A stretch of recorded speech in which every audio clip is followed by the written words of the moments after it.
Hello, lovely booktubers. I'm Debs. Welcome back to my channel, Raina Reads Stuff. I'm here in the book shack. It's a lovely spring day. It's Sunday, so I'm going to do my weekly reading wrap up. Now, it's been a bit of a strange week. I've started looking after my grandson Mason for a couple of days a week. I drive down to my daughter's. She's working as a district nurse. I look after Mason. On Thursday, Mason and I were reading a book called 10 Little Dinosaurs, and so I did a short on it, 17 seconds. And so far, it's been viewed more than 10,000 times, which is like 9,800 more than I normally get, which is marvellous. I mean, it's great. Mason is my social media star now. It also attracted 51 subscribers. So if you're watching this and you're one of those new 51 subscribers, hello. And if you're one of my more long-term subscribers, it is always nice to see you. This week has been a real mishmash of books. So I started with a book called The Woman Who Gave Birth to Rabbits by Emma Donoghue. Now, if I blow it up big, the front cover disappears, but it's here, this one. And I read this because this week it's been the week of weird. Ooh, sorry. This certainly qualifies as weird. Now, it also qualifies for the Irish Readathon because Emma Donoghue, who has written 7 novels and 2 other short story collections, Emma Donoghue is an Irish author who now actually lives in Canada, I believe. The reason I was interested in this book is because the titular story, The Woman Who Gave Birth to Rabbits, is a legend from a town called Godalming in the home counties in the UK, in Surrey, which is very near where I used to live and work.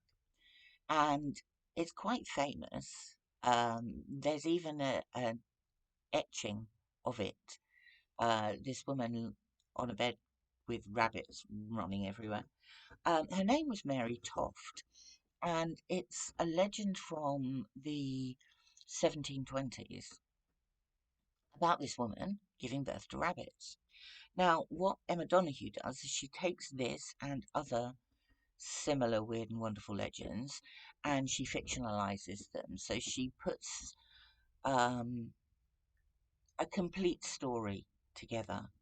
And in this case, Mary Toft is proved to be committing a fraud. But it's an interesting story.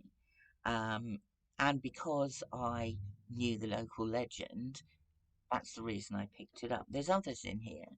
One's about a guy, English soldier in Ireland, who is invited to dinner at this local guy's house, and his young niece is there. And during the course of the evening, he is plied with more and more alcohol until he's virtually insensible. And it's suggested that he marries the young niece. She agrees. There just happens to be 2 other guests at the table, one of whom is an attorney who draws up a contract, and the other is the parson who marries them. All very strange. There are 17 stories in this, and they're all weird and wonderful because they're all taken from legends from around the place. So, that was that one. It's good fun. Yeah, I did enjoy it. This one, also for week of weird, Girlgoyle. I've been practicing that because I've been struggling to say it. It's by Better Hero Army. It features some quite nice artwork. I like that. There's about 20 images as you go through the book, which is 260 pages long. So it's not a graphic novel, it's a novel with illustrations, but they're really nice. This is about a young girl called Tiffany, um, who is killed by a ghost very early on. And instead of dying, she becomes a Girlgoyle. Um, she arrives in this place. She's got wings on her back, and she is tasked with protecting humans from the very ghosts that kill her. It's a bit like she's in a school, she's learning, um, and it's about death. It's about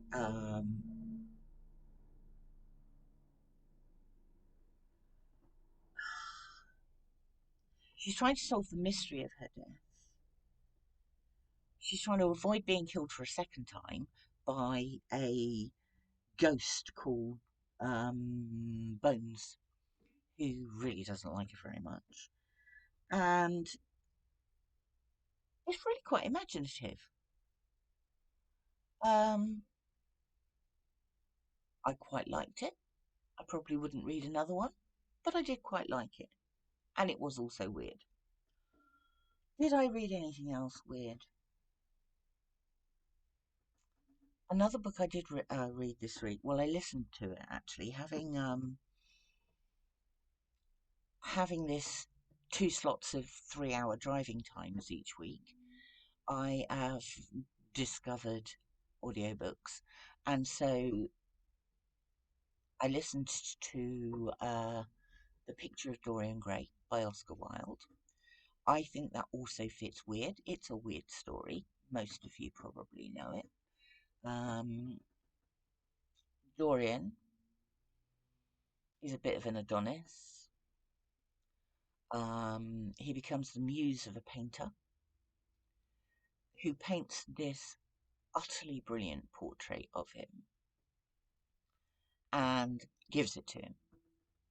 And while the portrait is unveiled and Dorian is staring at it, he wishes that he could always stay young, like the portrait, and that the portrait would age instead. And this is a witty, um, eerie story about how he falls from grace due to the friendship of a lord, um, who almost goads him into doing things that maybe he wouldn't have done to start with. Who knows?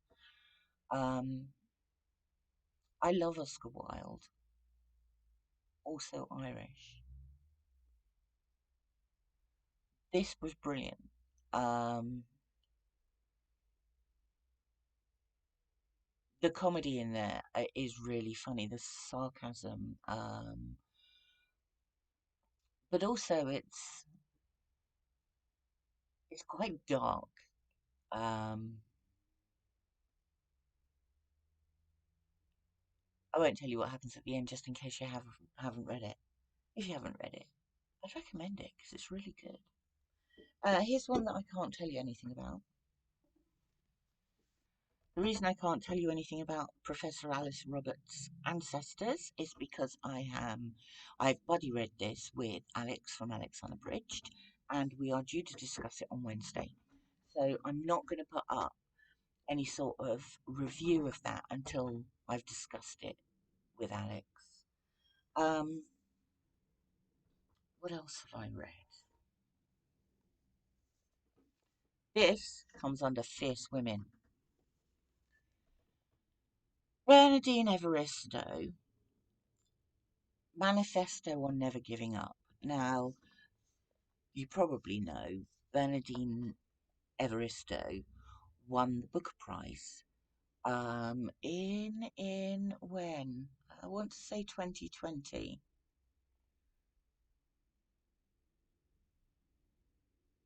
Hmm, possibly 2020, maybe 2019. She won the Booker Prize for her book Girl, Woman, Other. This is a biography of her, and it's fascinating. Um, it's well written, of course. You would expect it to be. It's written by a Booker Prize winner, um, but it charts her journey as a woman of colour in England, where she was born during the 60s, 70s, 80s, and onwards. Um, Her family, she's one of 8 children, um, born to a Nigerian father and a white English Catholic mother. Um, it talks about her relationship with her siblings and her parents. It talks about how the strengths she drew from the parents. It talks about racism. It talks about unintentional racism that is still racism. Um, it talks about her discovery of her African past. It talks about how everybody presumed she was Caribbean. Um, it talks about her sexuality, which changed over the years. Um, it's really good, really good.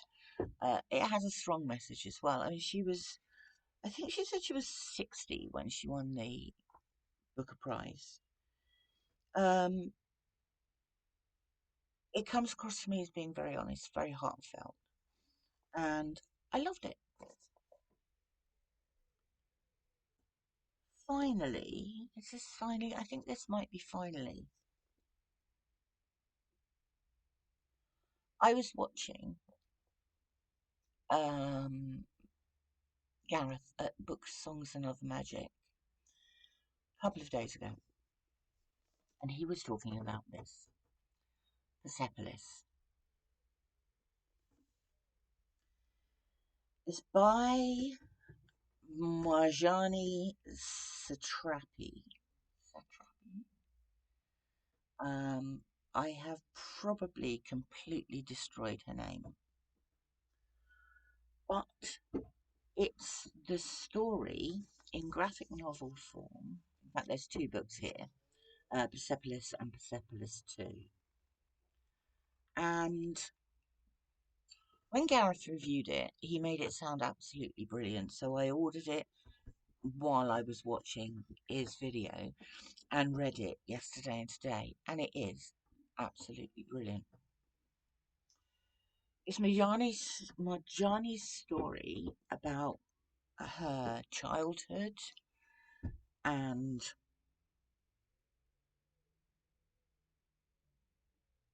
politics and feeling out of place. And it's incredible. It's about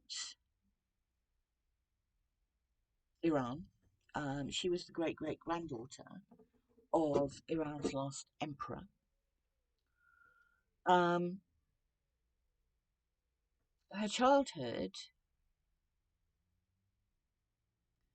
her childhood in Iran, and she was there until the age of 14,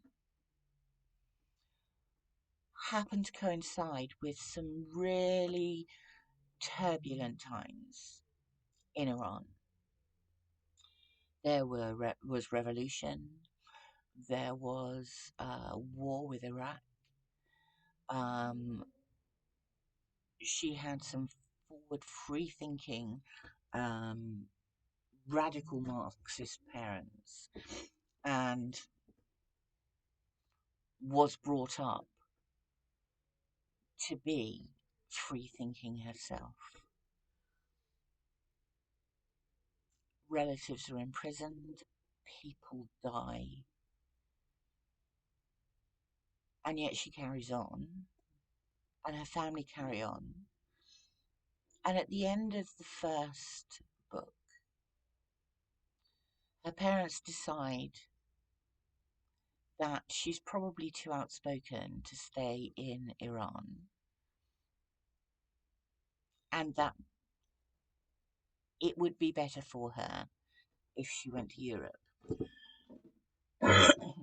Borders have reopened again, so you are able to travel abroad. And she is sent to a family friend in Vienna, in Austria, where she also finds herself an outsider. She doesn't know German.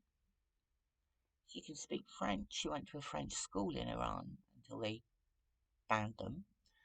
Um, she's lodging with Catholic nuns, becomes a bit outspoken and is evicted. Goes to stay with a friend and her mother.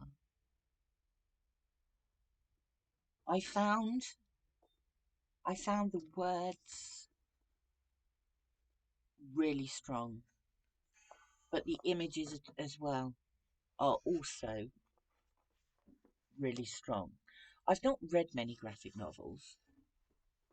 Recently I read Mouse 1 and 2 and thought they were brilliant. This is also brilliant. I think it's a really important book in teaching teaching one about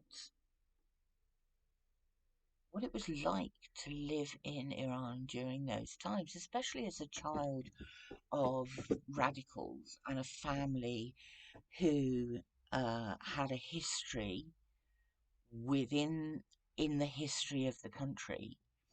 It's incredible. It's an incredible book. It says on here, Mark Haddon, author, says, a revelation you'll remember it for a very long time, and I think I will, in the same way that I do with Mouse. It's very hard-hitting, very honest, very... Oh, it's just incredible. It's just an incredible book, and I loved it. So, that's my reading for this week. If you were expecting to see Mason, I'm sorry, but he doesn't live here. I have, however, bought him some more books for Easter. So he's far too young for chocolate. He's only 10 months old. Next up, I will be doing a preview for Readathon. That will probably go up tomorrow. I've got 3 tags that I haven't done yet, so one will probably go up Tuesday. And there's lots of other things coming up. So, I hope you've had a lovely reading week.